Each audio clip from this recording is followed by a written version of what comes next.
अस्सलाम वालेकुम नाजरीन, एक नई वीडियो के साथ हाजिर खिदमत हैं। आज की वीडियो भी तसलसल है ऑफ द स्क्रीन वीडियो, उसकी हम रिएक्शन कर रहे हैं। मेजर रिटायर्ड गोरवारिया इंडिया के एक गोदी मीडिया का एक एजेंट यानी मोदी का एक बड़ा ख़ासन ख़ास, जो कि अक्सर पाकिस्तान के ख़िलाफ़ और पाकिस्तान से वाबस्ता कोई भी मामला हो तो आगे बढ़कर ये गोदी मीडिया जो एक प्री पैड और एक ऐसा तबसरा करता है जो कि बेसलेस और फैक्ट और रियलिटी से बिल्कुल ही यकसा तौर पर मुख्तलिफ होता है। तो आज वो जिस हालत में है उसकी हालत देखकर इंतहाई महजूज़ हो रहे हैं, और ये ज़ाहिर है इस चीज़ को देखना चाहिए कि बजाय इसके कि इतने बड़े फोरम पर बैठकर आप गलीज़ और एक गैर मुनासिब गुफ्तगू करें और फिर दूसरे जो गवर्नमेंट है उसको आप टारगेट लें और ये कहें कि जनाब आपकी वजह से ही हो रहा है, ये मौका आपने किया है। तो अगर वहाँ पर यूके गवर्नमेंट में यूके में जयशंकर के साथ जो एक्सटीरियर मिनिस्टर है इंडिया के, उनके साथ वहाँ जो नारवा सलूक हुआ है, तो ज़ाहिर है इंडिया को अपना वो एक तो ज़ाहिर है रिव्यू करने की ज़रूरत है और देखना, ये रियलिटी को एक्सेप्ट करना चाहिए। You will have to face the consequences, you the reality. अब ये रियलिटी किस वजह से होती है, इसके कॉन्सिक्वेंसेस और रूट कॉजेज़ क्या होते हैं, ये यानी इससे रियलाइज़ तो है, ज़ाहिर है, लेकिन उन्होंने तो सब यूके गवर्नमेंट ने खुल कर कहा है कि जी ये गलत एक इत्तफाक हो सकता है। तो महज इत्तफाक को आप ले सकते हैं, लेकिन वो तो इंडिजिनस एक तंजीम है और उसका बड़ा होल्ड है कनाडा में और बरतानिया में।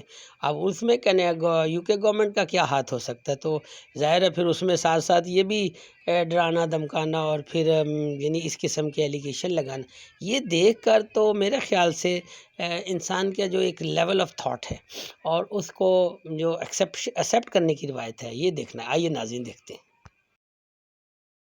गौरव आर्य भी बाकायदा एक्सेप्ट करता दिखाई दे रहा है कि यूके वाले जानबूझ के खालिस्तानियों को सपोर्ट करते हैं ताकि भारतीयों को नीचे दिखा सकें, उनके इन्फ्लुएंस को कम कर सकें। सारे मामले पर क्या कुछ चलता रहा, क्या कुछ हुआ, खुद मेजर गौरव आर्य की जुबान में आपको सुनाएंगे, जो कि खुद तो बहुत बड़ा चमचा है ही नरेंद्र मोदी का, लेकिन जब वो रोता है तो बड़ा मजा आता है।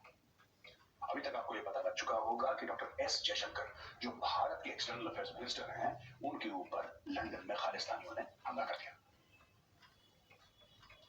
काफी लोगों ने कंडेम करा है दोस्तों इसको, भारत ने भी इसकी निंदा करी है, यूके ने भी निंदा करी है, लेकिन आज मेरा ये सवाल है कि क्या वो हमला करते रहेंगे और हम निंदा करते रहेंगे? क्या ये होना चाहिए? हमारा रिएक्शन क्या होना चाहिए? इस समस्या की जड़ क्या है और डॉक्टर जयशंकर के साथ एक्चुअली लोगों ने किया क्या था? A very famous think tank London based, तो उन्होंने बुलाया डॉक्टर जयशंकर को कि जयशंकर साहब आप आइए और अपने थॉट्स मुझे बताइए। जयशंकर साहब गए वहां पे। दोस्तों जयशंकर साहब वहां पे गए और जब चैटम हाउस में अपनी बातचीत जो भी उनको करनी थी उससे बाहर निकले, जब वो थोड़ा सा आगे गए तो खालिस्तानियों ने उनकी गाड़ी को रोका। उसमें भारत का झंडा लगा था, झंडे को निकाल के फेंक दिया, लगभग डॉक्टर जयशंकर के ऊपर लंदन पे हमला हो गया। पिछले 24 घंटे से मीडिया न्यूज चला रहा है, आपको बता देते हैं। देखिए, आपको ये बात पता है कि खालिस्तानियों ने हमारे हाई कमीशन पर हमला बोला, आपको पता है। आपको ये भी पता है कि खालिस्तानियों ने किस तरीके से पत्थर फेंके, किस तरीके से घेराव करा, किस तरीके से भद्दे भद्दे नारे लगाए, ये सब कुछ कहा। और ये सारा कुछ फ्रीडम ऑफ स्पीच के तहत चल रहा है मामला। Everything is about freedom of speech, क्योंकि वो कर सकते हैं, क्योंकि वो आजाद मुल्क में है। कंडेम करा है इंडिया की मिनिस्ट्री ऑफ एक्सटर्नल अफेयर्स ने, यूके के फॉरेन ऑफिस को बोला कि ये गलत है। क्या ये काफी है? मैं आपसे पूछता हूँ, आप जो मेरे व्यूअर्स हैं, जो रोज समय निकाल के मुझे सुनते हैं, आज मैं आपसे पूछना चाहता हूँ, क्या ये काफी है कि हमारे एक्सटर्नल अफेयर्स मिनिस्टर पर हमला हो जाए और यूके बोले कि यार this is very unfortunate? It's not unfortunate my friend, it's a tragedy. आपने ऐसा होने दिया, हम तो नहीं ऐसा होने देते, हम तो ऐसा नहीं होने देते यार। 15 अगस्त को देश हमारा आजाद हुआ था, 15 अगस्त को, और अंग्रेजों ने बड़े जुल्म करे भारत में, लाखों दर लाखों लोग मारे गए। 15 अगस्त को अगर किसी का सर फट जाए और वो बोले कि मुझे यूके के हाई कमीशन में, जो कि दिल्ली में है, उस पर हमला बोलना है, हम तो ऐसा नहीं करते कभी। हमारे यहाँ तसव्वुर नहीं किया जा सकता। आप मेहमान हैं, आप मेहमान हैं और हम, आपकी सुरक्षा हमारी जिम्मेदारी है, हम तो ऐसा नहीं करते। आपको क्या लगता है कि ऐसे लोग नहीं है भारत में? ऐसे लोग बिल्कुल भी नहीं है जो कहते हैं कि नहीं, अंग्रेजों ने इतने भारतीयों को मारा यार, कुछ ना कुछ तो हमें करना चाहिए। लेकिन हम ऐसा होने नहीं देते, क्योंकि हम कमीशन के साथ आप हमारे एक्सटर्नल अफेयर्स मिनिस्टर के साथ ऐसा सलूक करते हैं? जो आपके गेस्ट हैं, आप इतनी सिक्योरिटी नहीं दे पाए कि ये दो कौड़ी के खालिस्तानी सोए डॉक्टर जयशंकर की गाड़ी पे हमला कर रहे हैं। आप जब जाते हैं और आपसे मेरा मतलब है तो यूके हाई कमिश्नर, तो ब्रिटिश हाई कमिश्नर, आपके आगे तो दिल्ली पुलिस की गाड़ियां लगी रहती हैं, पूरे कमांडोज रहते हैं आपको सिक्योरिटी देने के लिए। मैंने देखा है, you are given full protection. तो इसका मतलब कि हमारे यहाँ फ्रीडम ऑफ स्पीच नहीं है। जो हमारे लोग हैं, जो अभी भी याद करते हैं, अभी भी वो लोग जिंदा हैं जिन्होंने अंग्रेजों की बर्बरियत देखी है, अंग्रेजों का जुल्म देखा है। क्या उन लोगों को बोला कि आइए सड़क पर जरा यूके हाई कमीशन की बिल्डिंग के सामने 10,000 की भीड़ इकट्ठा हो जाए, तब आप क्या करेंगे? क्या कर लेंगे आप बताइए? नई दिल्ली में खड़ी हुई भीड़ 10,000 की यूके हाई कमीशन के सामने, आपका हाई कमिश्नर निकल नहीं पाएगा, गेट से निकल नहीं पाएगा। मुझे ऐसा लगता है कि देखिए, मैं एक भारत सरकार को छोटा सा मशवरा है, छोटा वो बड़ी बात, लेकिन फिर भी भारत सरकार को मशवरा देना चाहता हूँ। ये कंडेम करके कुछ नहीं होगा। आपको ये जो सो कॉल्ड खालिस्तान प्रॉब्लम है, आपको इसका निपटारा करना पड़ेगा, और आप जितनी जल्दी निपटारा करेंगे उतना बेहतर है।